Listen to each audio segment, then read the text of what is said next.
Fatihah ila Rasulillah Muhammad bin Abdullah wa ali wa azwaji wa dhurriyyati. Thumma khususan ila mu'allif hadhal kitab Syekh Muhammad bin Syafi al-Fudali wa Syekh Muhammad bin Ibrahim al-Baijuri.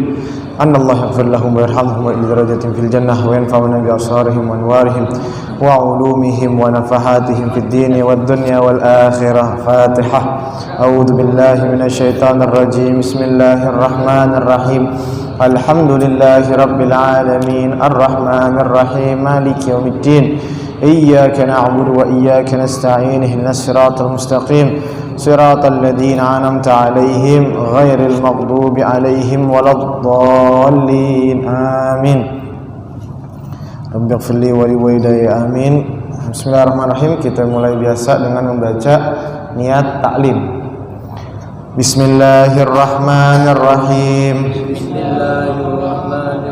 Nawaitu at-ta'alluma wat-ta'lima wa tadhakkura wa tadhkira wan naf'a wal intifa'a wal ifadata wal istifadata wal hatha ala tamassuki bi kitabillahi wa sunnati rasulih sallallahu alaihi wa alihi wa sallam wa du'a ala al-huda wa dilalata ala al-khair ibtigha'a mardatillah wa qurbihi wa sawabihi subhanahu wa ta'ala. Amin. Alhamdulillah, kita kembali kumpul di majelis yang mulia ini di waktu yang baik antara maghrib dan isya, di mana waktu maghrib dan isya itu sebenarnya Bapak-bapak merupakan salah satu waktu yang paling baik untuk beribadah ya. Jadi bahkan sebagian ulama kita berkata, hidupkan waktumu di antara maghrib dan isya, sebab di situ banyak turunnya rahmat Allah gitu. Jadi makanya orang-orang dulu biasanya kalau maghrib anak-anak udah pada di rumah. Kalau anak kecil biasanya main bola azan bubar. Masuk ke rumah tuh tujuannya apa? Biar pada ibadah ya. Nah, alhamdulillah kita sekarang hampir setiap hari mungkinnya di masjidnya antara maghrib dan isya ada kajian ngaji istilahnya. Alhamdulillah. Jadi dan belajar itu lebih afdol daripada ibadah, karena seorang alim itu lebih baik daripada abid. Abid itu orang yang beribadah, alim itu orang yang belajar atau yang memiliki ilmu gitu. Alhamdulillah, minggu lalu kita membahas tentang mukhalafatul lil hawadisi. Halamannya sekarang 37, ketiga dari bawah, sebelah kiri ya, ketiga dari bawah. Sekarang sifatul khamisatu, halaman 37 ya, halaman 37 paling 3 baris dari bawah atau 4 baris ya. As-sifatul khamisatu al-wajibatu lahu ta'ala al-qiyamu bin nafsi ay bidzati. Jadi sifat yang kelima, sekarang kita udah sampai sifat yang kelima. Apa sifat yang kelima? Adalah qiyamuhu bin nafsihi, atau berdiri dengan sendirinya atau berdiri pada zatnya sendiri. Maksudnya apa? Wa ma'nahu al-istighna'u anil mahalli wal mukhassisu. Artinya yaitu apa maksud daripada qiyamu binafsihi atau berdiri dengan zatnya sendiri? Artinya Allah itu tidak membutuhkan zat lain atau sesuatu yang menciptakannya. Wal mahallu dzatu wal mukhassisu. Jadi dikatakan apa dikatakan mahal di sini? Mahal kan kalau hal itu kita umumnya mengetahui bahwa hal itu adalah tempat. Nah, dikatakan halun di sini maksudnya adalah zat. Jadi sambil Anda coret-coret nanti. Jadi zat. Jadi Allah ini tidak membutuhkan zat dan juga tidak membutuhkan penciptanya, istilah kata begitu. Karena Allah lah sang pencipta dan Allah juga tidak membutuhkan sesuatu yang lainnya karena Allah berdiri dengan sendirinya. Fa makna qaunillahi ta'ala qa'iman bi nafsihi annahu ghaniyyu an dzati yaqumu biha wa ghaniyyu an mujidi li'annahu ta'ala huwal mujidu lil asya. Nah, jadi ini penjelasan yang tadi sambil Anda coret-coret ya biar kayak kemarin kayaknya lebih enak kita ngelihatnya. Sekarang kita membahas soal qiyamuhu binafsihi. Maaf.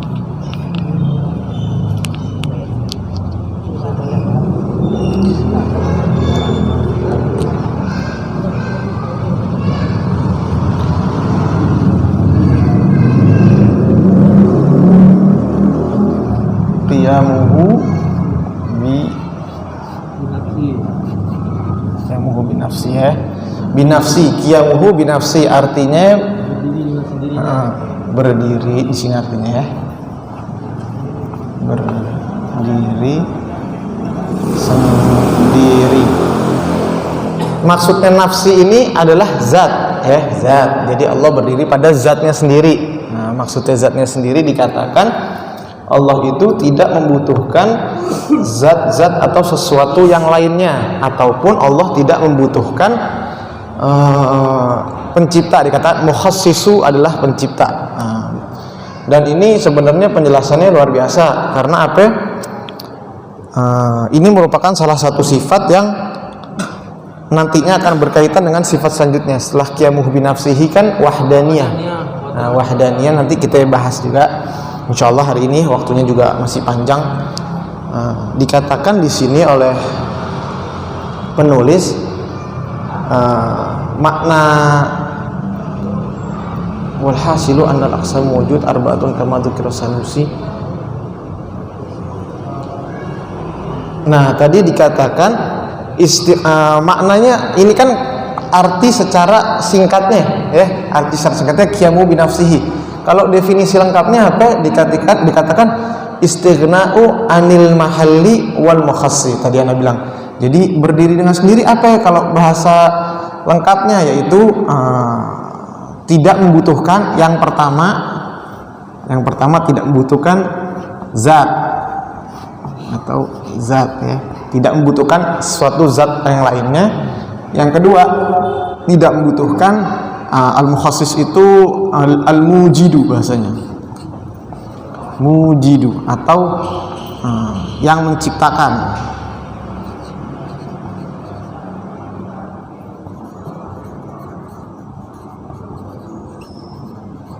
Nah, jadi ini nanti berkaitan juga sama sifat-sifat Allah yang nanti kembali lagi tuh ke yang kemarin kita bahas, at-tasalsul sama daur. Jadi Allah tidak membutuhkan pencipta. Nanti kalau seandainya Allah membutuhkan pencipta, berarti Allah itu baru. Sesuatu yang baru pasti ada yang menciptakan. Yang menciptakannya siapa? Allah. Ya Allah, kalau Allah disifatkan baru, pasti ada yang menciptakan. Nah, begitu lagi nanti. Kayak kemarin, makanya kemarin Anda ulangin lagi sebab ketemu terus kata-kata begitu. Qiyamuhu binafsi. Nah, lalu dikatakan lagi, lalu dalilnya apa ya? Dalilnya apa? Nah, sebelum masuk ke dalilnya tadi, maksudnya salah satu contoh daripada bukan contoh, jadi qiyamu binafsi itu kan berdiri pada zatnya. Nah, pada agama lain, sebut saja Nasrani, itu kepercayaannya itu dituliskan dari kitab ini bahwasanya Nasrani itu dia bukan bizatihi, tetapi memiliki 3 unsur, yaitu Tuhan Ayah, Tuhan dikatakan sini Ayah, lalu juga dikatakan tentang wujud. Jadi pertama dikatakan begini, orang Nasrani itu mengartikan Tuhan itu maksudnya Nabi Isa versi mereka, gabungan dari 3 komponen. Kalau kita kan Allah itu 1 komponen aja, saya kata binafsihi dengan zatnya sendiri. Nah, kalau Nasrani itu dari 3 komponen, berbeda dengan kita yang itu pertama berkata tentang wujud. Nah, tentang wujud itu digambarkannya dalam bentuk Tuhan Ayah. Jadi Tuhan Ayah ini gambaran daripada Nasrani adalah tentang wujudnya Tuhan. Nah, lalu yang kedua tentang ilmu. Nah, tentang ilmu ini dalam bentuk Tuhan Anak. Jadi udah Tuhan Ayah tentang wujud, Tuhan Anak ini tentang ilmu. Yang ketiga tentang kehidupan dalam bentuk Rohul Kudus. Nah, jadi di sini juga terlihat perbedaannya, bahwasanya ketiganya itu saling berkaitan, sedangkan Allah Subhanahu wa taala tidak membutuhkan zat yang lain. Nah, nanti yang khususan tadi ketiga pembahasan ini bakal lebih kita bahas di masalah wahdaniyah, karena wahdaniyah kan maknanya tunggal, ya. Tunggal, tidak membutuhkan sesuatu yang lainnya, dan seterusnya esa. Lalu sekarang apa dalilnya? Dikatakan wad dalilu ala annahu ta'ala qaimun binafsihi antakula law kana Allahu ta'ala muhtajan ila mahalli ay dzati yaqumu biha kama iftaqara al-bayda'u ila dzati allati yaqumu biha lakana sifata kama annahu al-bayda'. Nah, sekarang apa contoh daripada sifatnya Allah daripada qiyamuhu binafsihi ini? Dikatakan ini selalu terulang-ulang, ya, kata-kata ini selalu terulang-ulang. Seandainya, kayak kemarin kan kita bilang Allah itu mukhalafatul hawadisi, seandainya Allah itu menyerupai. Nah, ini begitu kalau kita belajar dari kitab ini. Seandainya dikatakan Allah itu seandainya Allah itu membutuhkan zat yang lain, sebagaimana warna putih yang membutuhkan zat. Jadi Anda tulis dulu warna putih, ya. Putih ini sifat apa bentuk? Sifat kan, merah, biru, putih. Kemarin dari awal Anda sering jelaskan komponen di dunia ini cuma ada 2, ya. Kalau nggak bentuk, sifat, ya, sifat. Pasti ini manusia, bentuknya manusia, sifatnya baik, buruk, ya, ganteng, jelek, tinggi, pendek, dan lain sebagainya. Nah, itu sifatnya, bentuknya manusia. Kalau hewan, misalkan apa, berbuntut, memiliki tanduk, dan lain sebagainya. Itu kan ada bentuk, ada sifat-sifatnya, buas, jinak, dan lain sebagainya. Nah, dikatakan di sini tentang qiyamu binafsihi, diberi contoh itu tentang putih. Seandainya Allah ini membutuhkan sesuatu, atau dikatakan seandainya diperumpamakan Allah ini sebagai warna putih. Warna putih masuknya ke golongan sifat, ya. Ini putih. Dikatakan seandainya Allah itu membutuhkan zat yang lain. Nah, diumpamakan Allah itu sebagai warna putih. Putih ini adalah sifat, dan sifat nggak mungkin ada kalau nggak ada bentuknya. Apa iya mungkin kita bisa bilang tinggi, pendek, jauh, dekat kalau nggak ada yang digambarkannya? Atau seperti ini, manusia, ya, manusia kan punya sifat. Apakah mungkin ada sifat tanpa ada manusianya? Nggak mungkin. Apakah mungkin kita bisa bilang baik buruk? Ini siapa yang baik buruk? Hewan, atau manusia, atau malaikat? Nah, jadi ketika Allah dikatakan membutuhkan sifat, ketika Allah membutuhkan sifat, berarti Allah harus membutuhkan bentuk. Sedangkan Allah qiyamuhu binafsihi. Nah, dikatakan seandainya Allah membutuhkan sifat, ya. Seandainya Allah membutuhkan sifat. Dzatu taqumu biha kama iftaqara al-bayadu ila dzati allati yaqumu biha lakana sifatun kan annahul bayda. Sifatu ta'ala la yasihu an yakuna sifatan li'annahu ta'ala muttasifun bi sifati wa sifatun la tatasaffu bi sifati falaysa Allahu ta'ala bi sifatin. Dikatakan oleh penulis di sini, seandainya Allah itu sifat, maka dia tidak bisa disifati dengan sifat-sifatnya Allah. Jadi seandainya Allah itu sebuah sifat, jadi kan kita yakini pertama Allah itu zat, berdiri dengan zatnya. Ketika Allah menjadi zat, maka Allah memiliki sifat-sifatnya tuh. Sifatnya ilmun, hayyan, sami'an. Nah, ketika Allah dikatakan Allah itu bukanlah jika Allah itu sifat, berarti nggak mungkin dong sifat memiliki sifat lain. Iya kan? Yang Anda bilang kalau bentuk punya sifat, kalau sifat nggak punya sifat lagi, ya. Kalau sifat nggak punya sifat lagi. Dikatakan seandainya Allah itu sifat, maka mustahil Allah memiliki sifat lagi. Jadi Allah itu bukan sifat. Dikatakan Allah itu bebas daripada zat maupun pencipta. Jadi Allah tidak tergantung dengan apapun yang lainnya. Ketika kita katakan Allah itu bentuk, berarti Allah membutuhkan sifat. Anda ulangin sekali lagi, ketika kita katakan Allah itu adalah bentuk, berarti Allah membutuhkan sifat. Kalau kita balik, ketika Allah itu sebuah sifat, berarti Allah membutuhkan bentuk. Sedangkan Allah qiyamuhu binafsihi, Allah itu nggak membutuhkan sesuatu yang lainnya. Dan dikatakan juga seandainya Allah itu membutuhkan tempat, berarti Allah itu adalah sifat. Nah, kebalikan yang tadi Anda bilang, seandainya Allah itu bentuk, maka Allah membutuhkan sifat. Ketika Allah itu sifat, berarti Allah membutuhkan bentuk, dan ini adalah sesuatu yang mustahil. Dan ini merupakan sesuatu yang mustahil karena Allah qiyamuhu binafsihi. Jadi penjelasannya itu sebenarnya muter-muter di situ. Penjelasannya berputar di kata-kata seperti itu.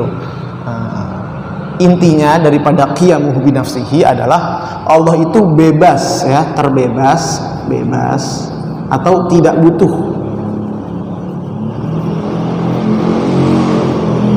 Allah itu tidak butuh daripada zat maupun yang menciptakan. Karena kalau Allah membutuhkan zat, ya kan? Allah membutuhkan zat, zat itu bisa kita artikan bentuk, ya. Berarti kalau Allah membutuhkan zat, maka Allah harus memiliki sifat. Sedangkan keduanya ini nih, kemarin nih dari awal kita bahas bentuk dan sifat itu adalah sesuatu yang kita sifati dengan sesuatu yang baru. Jadi kalau ada Allah kita sifati daripada salah satu daripada ini, berarti Allah itu baru. Lagi-lagi kembali ke pembahasan awal. Kemarin kan kita sempat bahas mukhalafatu lil hawadis, ya. Kalau misalkan Allah kita sifati dengan salah satu dengan ini kan sifat yang dimiliki manusia kan. Bentuk kan tadi Anda bilang seluruh di dunia ini pasti kalau nggak bentuk sifat,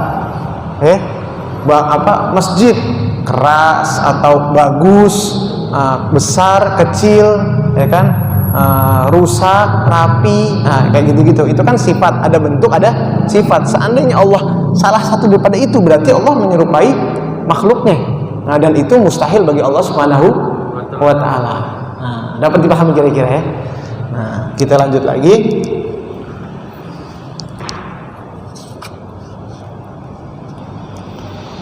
Walau iftaqara ila mujidin yujiduhu lakana hadithan wa muhdithuhu yakunu hadithan aidan wa yalzamu dauru wa tasalsulu. Nah, ini kembali lagi ke penjelasannya begitu lagi. Jadi dikatakan seandainya Allah itu membutuhkan pencipta. Kalau tadi kan yang aneh omongin baru yang zat, ya. Tadi kan yang zat. Seandainya Allah itu adalah zat, berarti Allah membutuhkan sifat, kayak gitu-gitu. Dan seandainya Allah itu diumpamakan sebagai warna, sebagai putih, berarti putih adalah sesuatu yang membutuhkan tempat. Apakah mungkin kita katakan putih? Apa yang putih? Tembok atau spidol atau apa? Jadi nggak bisa, sifat itu berdiri sendiri itu nggak bisa, ya. Jadi putih harus ada nih, apa nih? Tembok yang putih, spidol putih, pulpen putih. Jadi warna itu atau sifat itu tidak bisa berdiri dengan sendirinya, ya, tidak bisa berdiri dengan sendirinya. Nah, begitupun dengan bentuk manusia. Apa iya mungkin manusia nggak memiliki sifat? Nggak mungkin. Apakah mungkin hewan itu tidak memiliki sifat? Nggak mungkin. Jadi makanya Anda bilang bentuk dan sifat ini adalah komponen yang ada pada seluruh yang ada di dunia ini, ya. Makanya dikatakan tadi yang pertama udah tentang zat, yang kedua tentang mujidu yang menciptakan. Jadi dikatakan seandainya Allah ini membutuhkan yang menciptakannya, maka yang menciptakan ini adalah pasti sesuatu yang baru.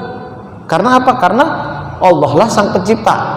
Kalau seandainya Allah, ya ini mutar lagi ke kemarin, seandainya Allah itu memiliki sifat baru. Kalau sifat baru berarti ada yang menciptakan. Kalau ada yang menciptakan, lah yang ciptain tadi siapa? Allah. Allahnya dikatakan memiliki sifat baru. Sifat baru ada yang menciptakan. Yang menciptakan siapa? Allah lagi. Allah memiliki sifat baru. Sifat baru ada yang menciptakan. Menciptakan siapa? Allah lagi. Begitu terus. Muter-muter. Maka disebutkan kemarin daurun atau tasalsul. Begitu jadi rantai apa? Rantai makanan atau rantai apa itu? Nah, dikatakan fathabata annahu ta'ala huwa ghaniyyu al-ghaniyul mutlaq. Dan Allah Subhanahu wa taala ini yang maha kaya atau yang memiliki segala-galanya. Orang kaya kalau punya segala-galanya nggak butuh dikasih duit, nggak butuh disantunin, nggak butuh. Nah, Allah yang maha kaya dikatakan. Dan kayanya Allah ini seperti apa? Al-ghaniyul mutlaq, ay ghaniyyu an kulli syai'in. Allah ini yang maha kaya, yang tidak membutuhkan sesuatu yang lainnya. Makanya qiyamuhu binafsi itu kan salah satu definisinya tidak membutuhkan sesuatu yang lainnya. Karena Allah itu nggak mungkin komponennya Allah itu membutuhkan sesuatu yang membantunya. Kalau seandainya Allah ini membutuhkan sesuatu yang lainnya, ketika sesuatu yang lainnya ini nggak ada, maka menjadi kurang dan mustahil Allah itu ada yang kurang. Lalu kalau misalkan tadi sifatnya Allah itu ghaniyul mutlaq, sifatnya manusia itu apa? Wa ammal ghaniyul khalqi. Dan sekarang kekayaannya makhluk nih manusia apa? Fahuwa ghaniyul muqayyad, ai an syai'in duna syai'in wallahu yatawalla hadaka.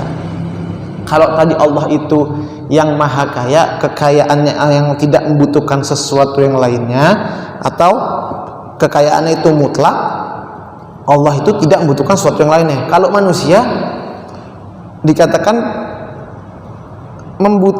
tidak membutuhkan sesuatu tetapi membutuhkan sesuatu yang lainnya. Jadi dikatakan kalau Allah tadi kan tidak membutuhkan sesuatu yang lainnya, kalau manusia masih membutuhkan sesuatu yang lainnya. Kayak ya manusia kalau meninggal ada yang ngurus nggak? Ada. Apa ia bisa masuk kubur sendiri? Nggak bisa. Manusia terlahir dari rahim orang tuanya, apa ia bisa lahir tanpa orang tuanya? Nggak bisa. Jadi manusia pasti mau kata sehebat apapun, mau Superman mau apa, pasti membutuhkan tuh sesuatu yang lainnya. Tapi kalau Allah ghaniyul mutlak, kekayaannya mutlak atau sifatnya itu tidak membutuhkan sesuatu yang lainnya. Jadi di sini terlihat bahwasanya sifat manusia dengan sifat Allah ini sangat-sangat jauh. Lagi-lagi minggu lalu mukhalafatul lil hawadisi, berbeda sama makhluknya. Dilanjutkan lagi sekarang dengan qiyamuhu binafsihi. Jadi sifat-sifatnya ini tapi luar biasa kalau dipikir-pikir ya. Sifat-sifat yang dituliskan oleh ulama kita nih kalau dipikir-pikir mirip-mirip. Kalau seandainya kita yang buat, kayaknya kita buat satu doang, tapi ulama enggak, dia bisa pretelin satu-satu. Mukhalafatul hawadisi, berbeda dengan makhluknya. Lalu qiyamuhu binafsihi, berdiri dengan sendirinya. Lalu wahdaniyah, tunggal. Ini kan mirip-mirip nih, berdiri dengan sendiri kan kita mikirnya, wah kayaknya mirip-mirip nih sama tunggal. Nah, tapi ulama bisa memecah itu semua tuh satu, dan ini merupakan rahmat Allah yang Allah kasih ke ulama-ulama kita. Dan alhamdulillah ulama-ulama kita bisa menulis itu semua sehingga bisa sampai kepada kita saat ini. Kita lanjut yang selanjutnya, sifat yang ke-6, as-sifatu as-sadisatu al-wajibatu lahu ta'ala al-wahdaniyatu fi dzati was sifati wal af'ali.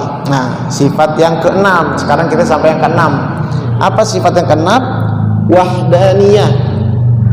Wahdaniyah. Ini hapus ya yang sekarang. Wahdaniyah. Wahdaniyah artinya apa tadi? Wahdaniyah. Wahdaniyah artinya tunggal. Tunggal. Tunggalnya dikatakan apa? Esa atau esa ya, benar. Nah, daripada zat ada 3 jadi. Esanya itu dalam apa? Pertama zat ya. Iya, zat. Pertama zat. Kedua sifat. Sifat ketiga perbuatan. Perbuatan. Atau kalau perbuatan bisa kita artikan juga kuasa. Kuasa. Karena perbuatan itu kan merupakan kuasa kita ya. Kita mau berbuat apa itu kita miliki kuasa atas sesuatu itu. Nah, dikatakan di sini bimakna zatu ada muta'addudi. Apa yang makna daripada tunggal? Bahasa Indonesia apa nih tunggal nih? Apa nih esa nih? Esa itu definisi panjangnya yaitu tidak berbilang. Definisinya tidak berbilang. Jadi wahdaniyah tunggal atau definisi panjangnya tidak berbilang. Nah, ini lawannya tuh daripada jadi nggak mungkin nanti kita bahas apakah Allah itu sifatnya bisa sama ataukah cuma satu gitu. Nah, nanti kita bahas. Dikatakan wa makna qaulillahi ta'ala wahidan fi dzatihi. Apa itu? Dzatihi anna dzatuhu ta'ala laysat murakkaban min ajza'i wa tarkibi yusamma kama muttasilan. Wa bi makna annahu laysa dzatu fi wujudi wala fil amkani tushbihu dzatihi ta'ala wa hadhihi musyabahatul mustahilatun.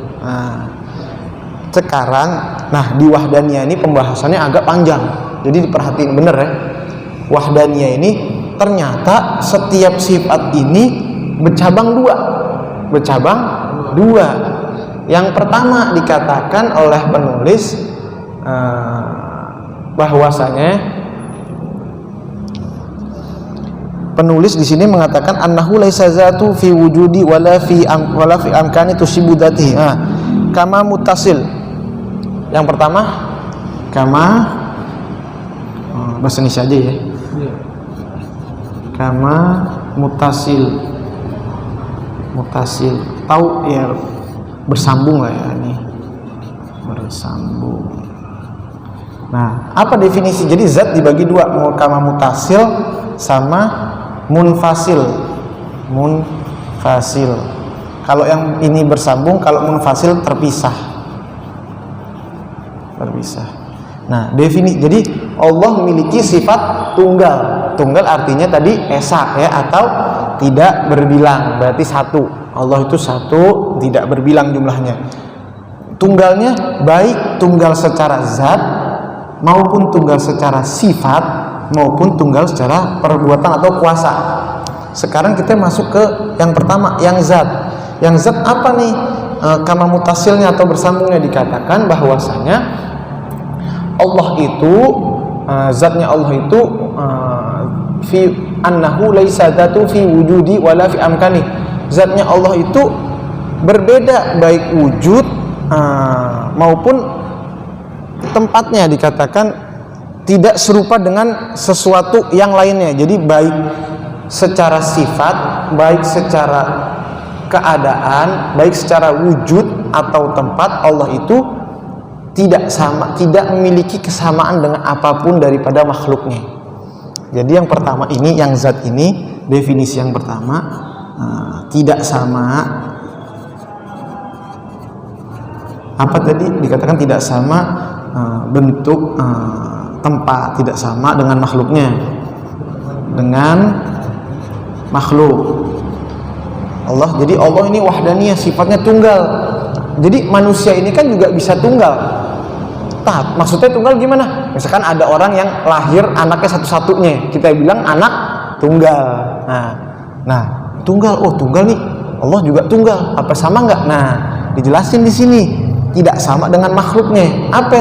Baik secara wujudnya, wujud maupun wujud dan Allahumma shalli Muhammad, wujud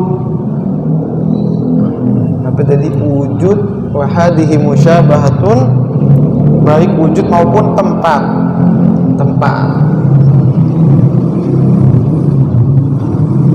Jadi Allah Subhanahu wa taala wahdaniyah, sifatnya tunggal, tunggalnya zat maupun sifat maupun perbuatan. Jadi semuanya ini nih tunggal nih, nggak mungkin berbilang. Nah sekarang Allah ini tidak sama dengan makhluknya.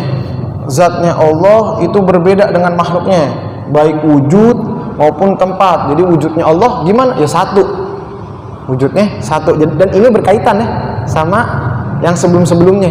Kemarin-kemarin kita bahas wujudnya Allah, terus qidamnya Allah, dan nanti ini bakal nyambung terus ke depannya. Dan yang kedua,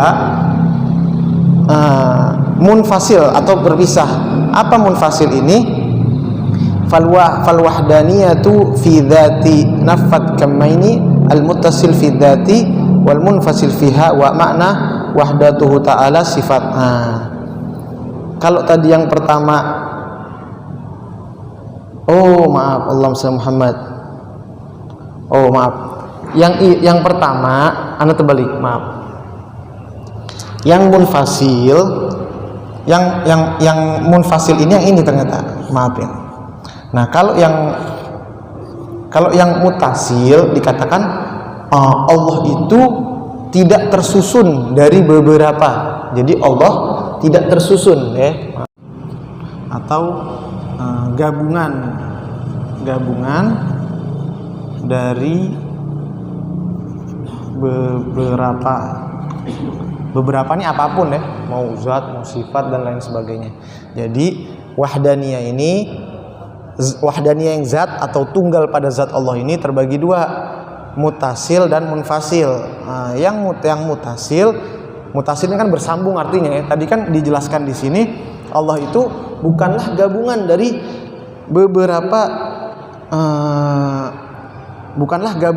beberapa bagian dan susunan. Jadi yang Anda jelaskan sebelumnya, susunan ini kan berarti jika sesuatu itu kurang maka tidak sempurna. Contohnya motor ini kan susunan. Ketika salah satu komponennya hilang, apakah dia ini bisa jadi motor? Nggak bisa. Dan Allah itu bebas daripada gabungan daripada bagian-bagian dan susunan. Karena ketika ada sesuatu komponen yang hilang, maka sifatnya Allah pun menjadi hilang, zatnya Allah menjadi hilang, dan ini mustahil bagi Allah Ta'ala. Ya, jadi dikatakan di sini sifatnya Allah ini bukanlah zatnya Allah. Yang pertama, zatnya Allah ini bukanlah gabungan daripada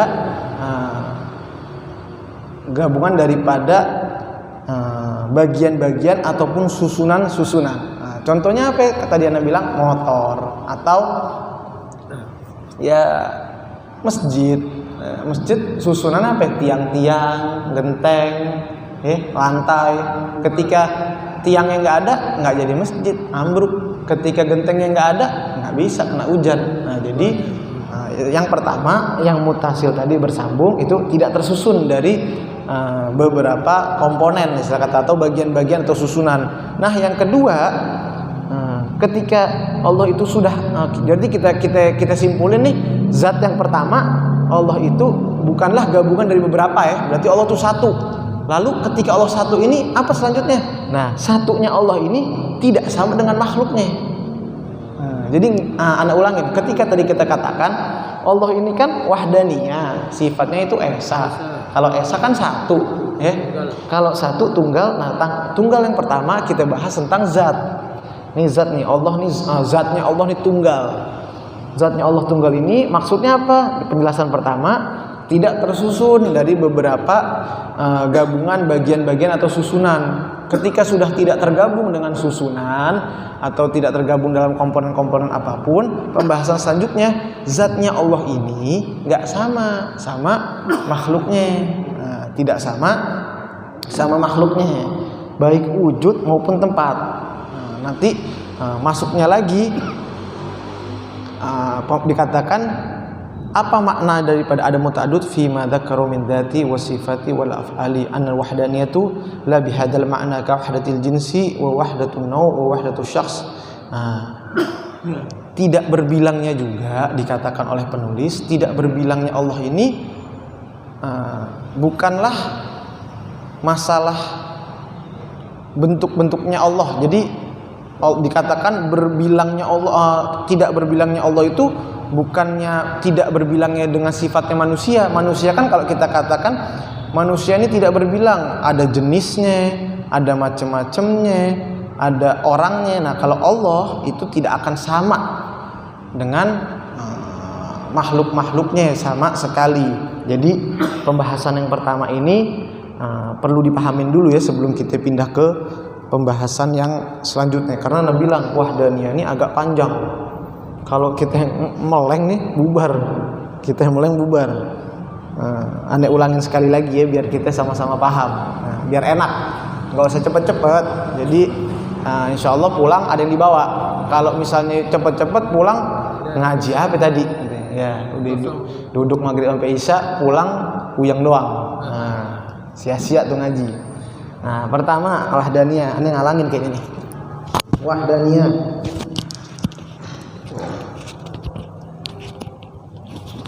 Nah, wahdaniyahnya Allah memiliki sifat wahdaniyah atau adamut ta'addudi atau tidak berbilang atau tunggal. Nah, ketika Allah memiliki sifat ta'addud, tunggalnya Allah ini ternyata kalau kita belajar kan kita taunya wahdaniyah artinya tunggal. Ternyata tunggal itu luas, nggak cuman tunggal doang. Tunggal itu tunggal sifat, tunggal zat dan tunggal kuasa. Nah, nanti yang sebenarnya ini nyambung nih. Kalau tunggal sifat itu apa? Apakah ya mungkin Allah memiliki sifat dua yang bersamaan gitu? Maksudnya apa? Misalkan sifat kudroh atau sifat irodah. Irodah kan memiliki kekuasaan. Apakah bisa ada dua irodah dalam satu sifatnya Allah? Bisa nggak? Oh nggak bisa, nggak mungkin. Nanti bertabrakan. Atau yang ini kuasa. Apakah bisa memiliki dua kuasa? Nah nanti contohnya itu dengan contoh-contoh agama lain misalkan. Apakah nanti ada dua komponen Tuhan yang bisa mengatur bumi ini?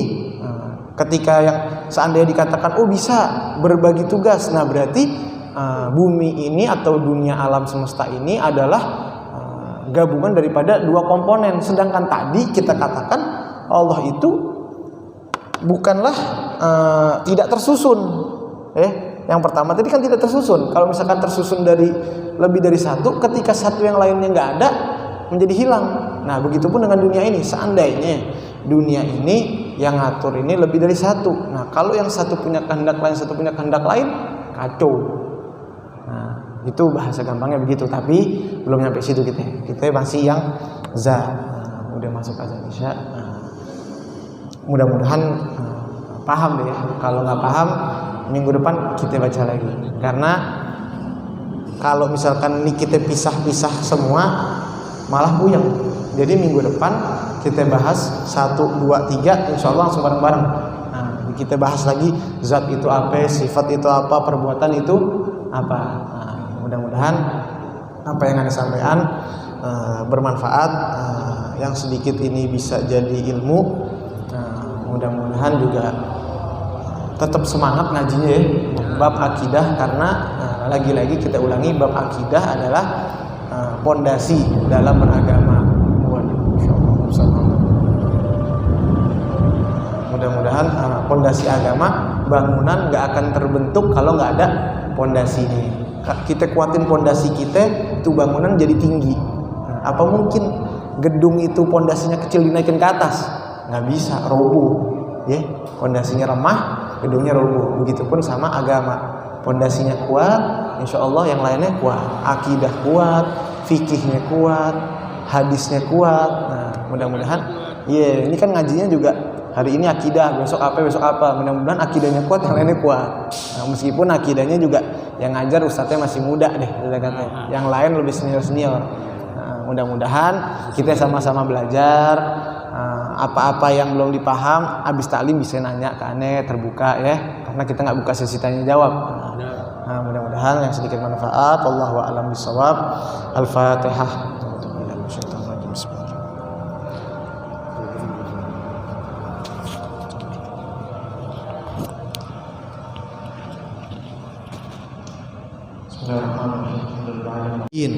وحفظ المرسلين وإلهام الملائكة المقربين اللهم أغننا بالعلم وزينا بالحلم وأكرمنا بالتقوى وجملنا بالعافية برحمتك يا أرحم الراحمين ربنا آتنا في الدنيا حسنة وفي الآخرة حسنة وقنا عذاب النار صلى الله عليه وسلم محمد وعلى آله وسلم والحمد لله رب العالمين والعفو منكم السلام عليكم ورحمة الله وبركاته.